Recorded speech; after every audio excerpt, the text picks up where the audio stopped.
Hey, what's going on, everybody? Hey, this is probably going to be one of my favorite videos to talk about when it comes to family, when it comes to personal understanding of yourself and all those things. And it has to do with understanding and dealing with personalities. Understanding and dealing with personalities, especially within the family union, since we're talking about this family series. But you can apply what I'm about to say and what we're going to share to any area of your life.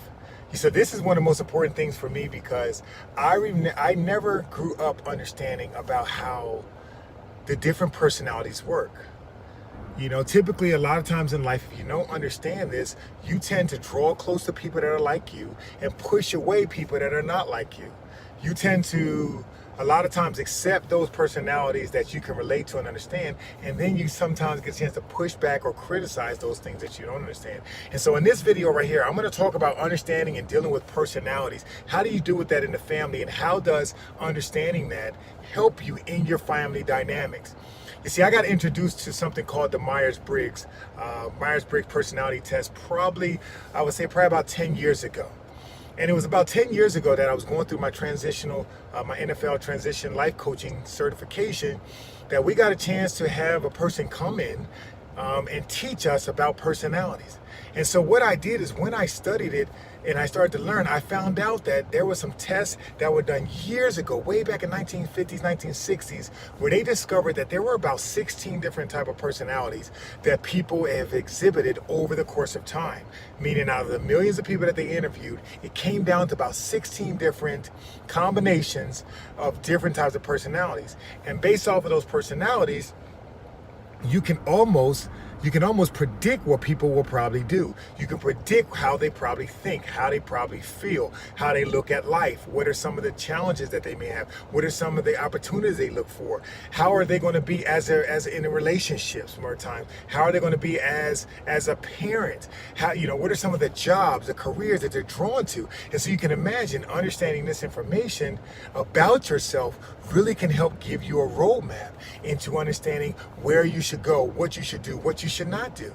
And so when you think about those things as they help with understanding you personally, how much more do those things help when you're in a family? You see, a family is made up of individuals, right? You have your mother, father, you have sisters, siblings, and all that. But each person is different. And as a family, you can't a lot of times, like you do with friendships or with businesses, if you don't like somebody, you just push them away and you don't have to deal with them. But as a family, you constantly always got to be in the same house with them. Or you always got to be around them at the dinners, at parties, at get-togethers, at family reunions. And so understanding personality will really, really help you. And so here's what I learned in that. And I'm going to give you a quick sneak peek about it. But again, the videos that I'll do are beyond this. And also up on the webinar series is going to tell you more and more about it. But I realized that there were 4 basic areas that they were measuring by asking a series of questions. And during these series of questions, you will answer, for the most part, when you take this personality test, what do you prefer? Okay, what do you prefer? And based off of that, you'll click yes or no. Very simple test, assessment to do. And so the letters broke down to this. They would measure whether a person was extrovert or introvert. Extrovert meaning that person, they got a lot of their satisfaction and energy by dealing with other people. Okay, an extrovert could be someone like myself, which is a public speaker or a coach or a teacher or someone from that nature, or somebody that like to be around a lot of people. And therefore they got fulfilled a lot of times by being around a lot of people in terms of pouring out their life, pouring out their gift, their talent. And on the flip side, you actually had an introvert. An introvert, of course, was somebody that they received their energy by being by themselves. They really appreciated and valued their alone time. And it was from that place and time of being in a small group or by themselves that a lot of their creativity came out, that they were able to manifest the potential of the things that was on the inside of them. And so with each person, as you do the calculation, it would tell you how you scored. What rating or level, based off your answers, would you consider to be an extrovert, and which one would you be an introvert? The next thing that it would do, it would compare what they call intuitive person versus a sensory person. A sensory person is someone who basically, as they look at life, okay, they deal with information and the way life goes based off of their senses, what they see, touch, taste, hear, okay, or feel. And that person is into like just facts. Okay, it's facts and it's really meaning a lot to them because they can see it, because there's evidence around it. And that person will basically be able to say, you know what? This is true because I can see this, I can feel this, or I know this, or I can understand this, or I heard this. Versus on the other side, the opposite of the sensory was intuitive. This person typically trusts their gut about a lot of things. This person was more prone to prayer, or this person was more prone to trusting just their instincts about something.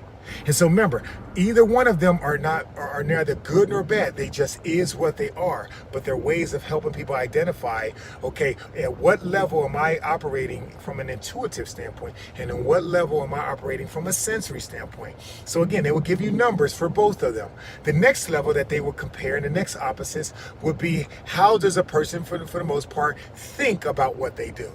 Okay, how do they decide what they do? And what they had there is they had a person who might have been a T, which is a thinker, or there was a person who was a feeler.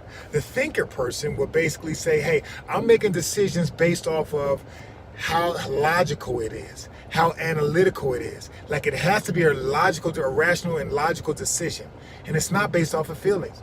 Typically in those areas, you have lawyers, you have judges, and all those things that they're not looking at something based off of how they feel about it. But what does the law say? What does the logic say? Versus on the other side, a person may do something or make a decision based on how they feel, or how it's going to make other people feel. And so in those situations, I mean, you can have two entirely different people, okay, within your relationship, within your families, that have these different functionalities. And a lot based off of the combination and the results will determine how they live their life out. And then the last one they have, the last category that they would have would be everything with a person, whether they were a perceiver or whether they were a judgmental person. And here's what that basically meant. It meant, how did they come to conclusions? Okay, when you had a person who was a perceiver, you know, that person would basically say, you know, they're full of ideas, they're full of creativity. Okay, like for example, if the meeting is supposed to end at 2:30, that person at 2:25, like, you know what, I got an idea about something. That means that they're always idealistic. It's not about the closure of time. It's not about schedules. It's about the ideals and possibilities. You know, versus the judgment person doesn't mean they're judgmental. It just means that how they come to conclusion. That person is all about schedule. Person is all about wrapping things up, coming to a conclusion. So if the meeting is supposed to end at 2:25, at 2:30, at 2:25, they're like, okay, let's do a wrap up. Okay, let's look at the list. Okay, here we are. Hey, this is what was said. This was not said. This is what you're going to do. This is what I'm going to do. That person who is more J-oriented, judgmental-oriented, that person's all about closure. And so those are basically the 8 letters, if you will: extrovert, okay, extrovert, introvert, intuitive, sensory, thinker, feeler, perceiver, or judgment.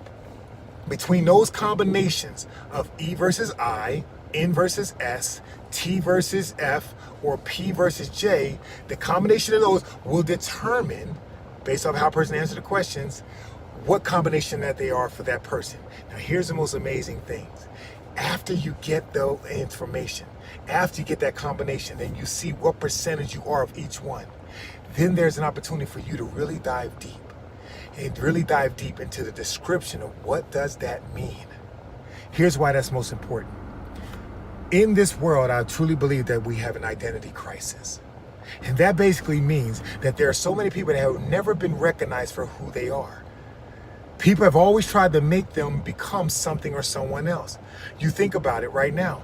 People have to, you know, there's certain people that they only want to wear certain types of shoes, certain type of clothing, certain type of bags. Why? Because they want to identify with the brand name of that bag, of those shoes, of those clothes, of the car, or whatever it may be. And so until you are a person that's identified and recognized as being unique, as being one of a kind, being a masterpiece, and then being able to understand themselves, it's not until you get to that place that that person can then accept themselves and then move forward and manifest into all that they're created to be. You see, this Myers-Briggs test, this understanding personalities, okay, this test, this assessment allows you to do that. It allows you to start with you. It allows you to understand yourself. Because for the most part, you think about it. You think about it, there's so many people around you. It could be parents, it could be teachers, it could be siblings, it could be co-workers that really don't understand human dynamics. So all they're going to do is they're going to look at you through the lenses of their limited understanding. But what this assessment does, it allows you to see you for who you are. It allows you to really be appreciated. It allows you to be identified. It allows you sometimes for the first time, like, wow, how did they know that about me? And once you start to know that about yourself, now you can start to embrace yourself. Here's one of the most powerful things that does. When you look over your life and you look at the areas of your disappointment, you look at the things, the mistakes that you made, a lot of people don't understand why they made those mistakes. Sometimes they don't understand why their behavior is the way it is. But when you understand the parameters and the foundation of your personality, you can almost understand, oh, that's why I did that. And if you want to plan out your life and be successful, you can say, based off of what I've learned about myself, based off what I learned about what I like and what I don't like, I can now use that information to create the life that I want. I can use that information to go in the direction that I want.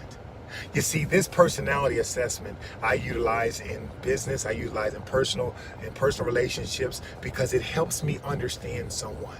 What it's not going to do is not going to label you. But what it does do is it helps explain you. And so one of the things I like to do when I do it, or have somebody do it, I like to go back and explain and allow them to read the profile. What does it mean? And then sit down with them and say, wait a minute, based off of what you saw, what is it on here that you identify with? What do you relate to? What is true that you read about? And here's the amazing things about any relationship, especially in the family, if you do this as a family, is that people will now be able to say, hey, this is me. This is how I'm described. And you as a person who love them and care, if you care enough about them, you'll read theirs. And you'll be like, oh, okay, that makes sense. Now I understand. Now I know how I can deal with you based off of your preference. And I can speak to you based off of the way that you like to speak. Or I can talk to you in the way that you basically hear things. And I can deal with you to basically based off the fact of how you like to deal and you perceive life. You see, it's in a family dynamic. No, there's no two people the same, although we may have similarities. And understanding personalities, understanding your personality and your family personality is huge. Here's what I learned from me personally. I did it with my children. And I learned that in my children's life, I learned that one of my children was intuitive. It was intuitive. They had an N, and they also had a T. They also had an F. N meant intuitive, feeler mean feeler. So that meant that child was more sensory, or that child was more intuitive focused. That child was more sensitive when it came to, I had to monitor what I said, how I said. I had to make decisions thinking not about what was just right or wrong, but how is it going to make them feel. You see, I got a chance to love my children more because I went through these tests, this assessment, because I was allowing the assessment to share with them some things that they related about themselves. And I was able, as a parent, able to look at them and love them through what it is that had been revealed. I also learned that my other child was a sensory oriented. That means that they didn't deal with just the gut feeling, but they dealt with facts. So it had to make sense. You had to show it to them in writing. They had to see it working out. So they just wasn't focused on the vision. They had to see things working out. They had to see it. They couldn't believe it until they saw it.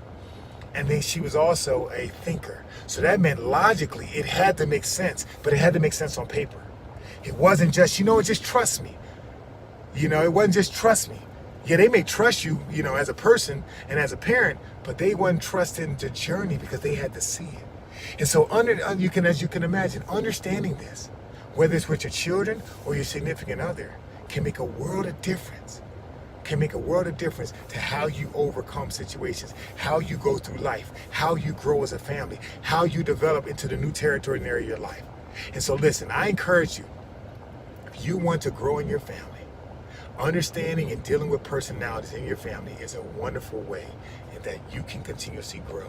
A wonderful way that you can become even greater than you are now. It's a wonderful way that as you're talking about planning out your future as a family, individually and collectively, it's a wonderful way that you can move forward together with greater understanding. Listen, I'm Donovan Darius. I hope you guys enjoyed this video. I hope you enjoyed this message. I hope there was something that was said that gave you some inspiration or insight into how you can grow as a family.